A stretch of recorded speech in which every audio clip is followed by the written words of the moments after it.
guys. It's really nice to be in Australia. Just like to introduce to you our project, the BridgeX Network. Before I get into the slides, we're actually a company that has already been running for the past 2.5 years. We come from the traditional fintech industry, and we've been doing FX conversions and cross-border payments. So that's how it really all started 2 years ago. A couple of us sat down as friends. We decided to start doing this from our traditional backgrounds in law firms and banks. And 2 years later, we've actually come into the blockchain space. We've come into the blockchain space already experienced in traditional FX conversions and cross-border payment flows.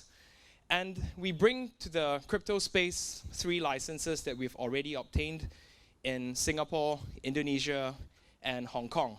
Also, some of the VCs that have already backed us in our previous project are 500 Startups, BNext, and BCA Bank, which I think some of you might know to be the largest lender in Southeast Asia and one of Indonesia's biggest banks. So that's a little bit of the backdrop into how we started with BridgeX Network.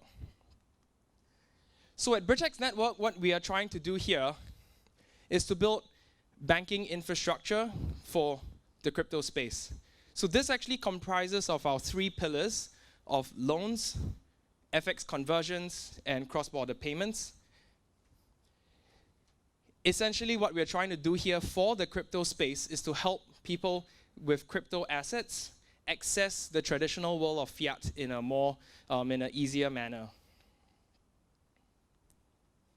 So the problems here that we have been already facilitating for the traditional world that now we want to solve for the crypto space is twofold. Firstly, the first would be access to the traditional world of fiat. As you guys may currently know, there's still a lack of interoperability between the worlds of cryptocurrency and fiat, whereby I think crypto holders in the space are still finding very limited ways to access the world of fiat. Secondly, I think it still remains very cumbersome and very expensive to be transferring monies in the traditional space, and there are 1 or 2 extra steps if you're taking monies from the crypto world into the traditional world. Secondly, in our loans aspect, we're trying to provide people in the crypto space very democratic access to credit. As you know, I think most of you understand that if you owned traditional assets like equities or gold or property, banks recognize this as valid collateral if you're intending to take out things like a loan. But for an increasing number of people with increasing portfolio of crypto assets, traditional finance players don't recognize our assets as a valid asset in order for us to gain access to credit. And this becomes a problem because without access to credit, it becomes difficult for, I think, the crypto ecosystem to grow. So over here in our loans portion, we are actually trying to provide people with crypto assets the ability to access loans via pledging their crypto assets as collateral. So over here, this is a very high level overview of the solution that we're trying to provide. Like I mentioned to you earlier, our solution is a 3-pillar solution of decentralized loans, FX conversions, and cross-border payments. To break it down to you a little bit more, in our loans component, this is going to be the completely decentralized aspect of our business, which is going to be hosted on the Ethereum blockchain. So what really happens is that a borrower, like any one of you here with maybe 10 ETH, right now you'd be able to come on board our loans, our crypto-to-crypto loans marketplace as either a lender or a borrower. You'd be able to either lend this ETH out for an interest, or you'd be able to actually collateralize this 10 ETH to access a loan. That means you're actually putting up your crypto assets as security in order to access a loan. This is also going to be hosted completely on the blockchain, so it's completely decentralized.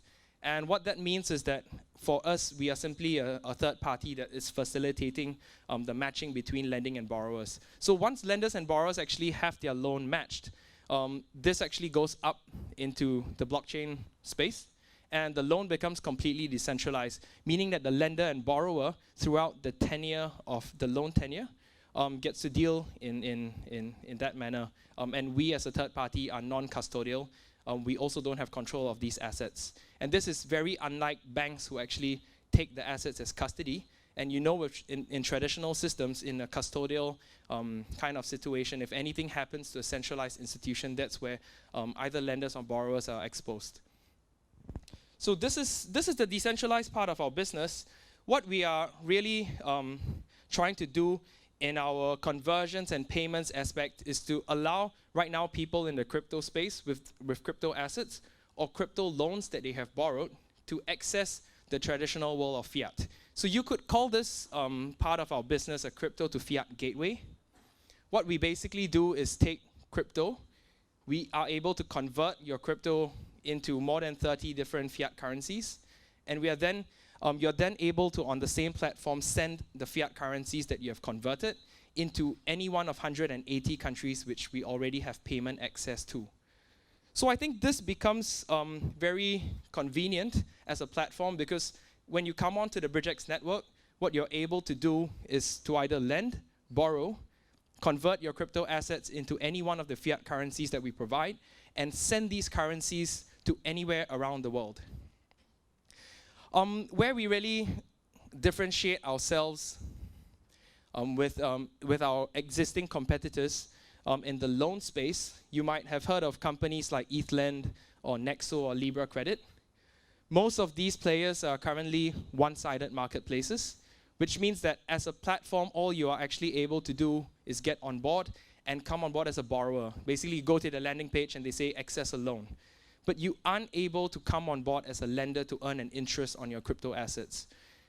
So for us, we're actually a two-sided marketplace. Aside from having financial institutions and accredited lenders that can come on board on the supply side, we also allow ordinary people to come on board as lenders to earn an interest. Secondly, we are also going to be adopting a collateral-based assessment. So this means that people in the crypto space, they don't have to go through credit scoring or have their credit history checked. This allows us to actually give you guys access to fairly instant loans, because we don't have to go through that process of checking your credit score. The way this works as well is that the loans are fully secured, meaning that if you have 10 ETH, you'd only be able to access maybe 6 to 8 ETH, something slightly less than what you've put up as security, and that allows the lenders to be fully secured. And with regards to our crypto-to-fiat gateway, we don't actually see any player in the industry currently that's actually able to provide seamless transfers into that many currencies that we have, and to be able to send payments then to anywhere around the world.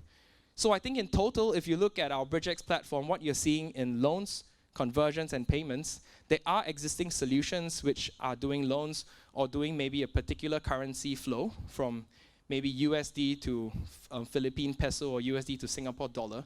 But you don't actually see, we don't actually see anybody in the space able to provide you all these functions in a single network.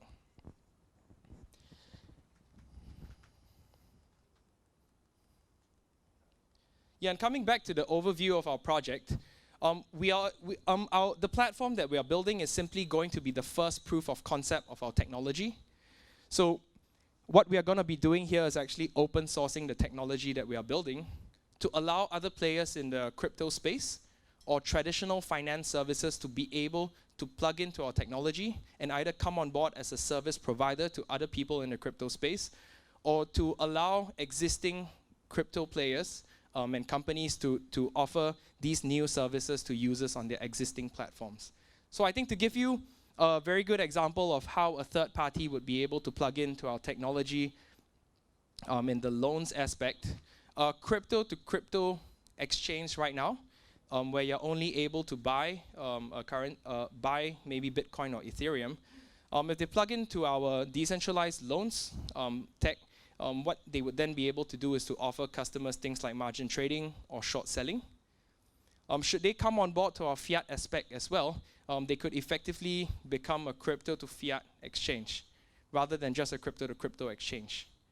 And I think for the fiat portion of the business, what we are allowing companies to do, like IM Token, which is the world's largest Ethereum wallet, is to be able to help them transit from just being a crypto wallet itself to be able to offer out their more than 6 million users fiat wallets.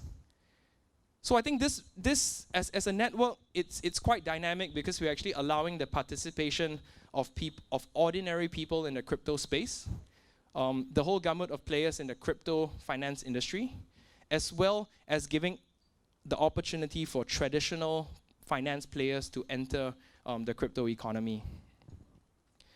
So as mentioned, these are some of the network participants that the BridgeX Network would be able to host. You have individual lenders and borrowers. You have long-term crypto investors and day traders. But everybody from every crypto company, from mining companies to crypto exchanges to ICO companies or crypto wallets would be able to come in and use a portion of our services.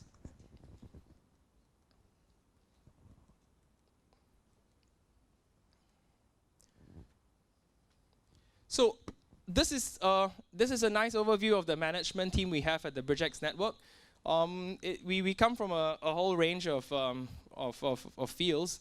I myself was a lawyer before I stepped into the finance space as a trader.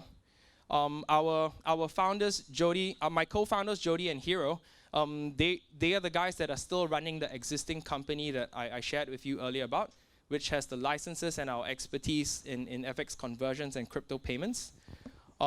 We also have some guys from UOB.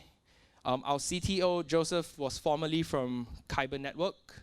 I'm not sure if, a show of hands if anybody of you have heard of Kyber Network. Yeah, so he actually built out the trading platform for Kyber Network, and he comes to us now full-time as our CTO because of the very unique blend of blockchain expertise that he has and expertise in building trading platforms. Also, we have got the former head of business development at Grab coming on for us for partnerships and strategy. Also, I think the advisors that we have range from people who are very experienced in the crypto space. You guys might have heard of BridgeX, which was the first ICO to have raised on Ethereum. We also have Chaikit, who's experienced in KYC and compliance. We have Holon, who was an executive advisor to Kyber Network, and who's currently the head of FX at StanChart, as well as Pei Fu from the VC world and Li Minghan from UOB. So I think it's a whole mix of people we have from the traditional blockchain, the blockchain space and traditional finance. And yeah, we feel that in terms of product development timeline, we'd already be able to launch our product by our estimated end of the ICO in October. And we are looking to already service many ICO companies and partners that we have already onboarded or that we are still in talks with. So yeah, that's it. Awesome. Thanks.